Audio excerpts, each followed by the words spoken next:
Philippine M&A deal reached $4.6 billion in 2025, led by renewable energy.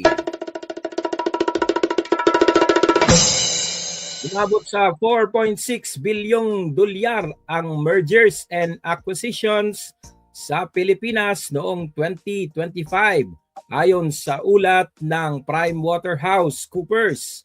Pinangunahan ito ng renewable energy, infrastructure at digital services. Indikasyon ng patuloy na interes ng mga namumuhunan sa bansa sa kabila ng pandaigdigang economic uncertainty. Gayunpaman, binigyan diin ng mga ekonomista na mahalagang suriin kung ang mga investment na ito ay magre-resulta sa disenteng trabaho, lokal na benepisyo at proteksyon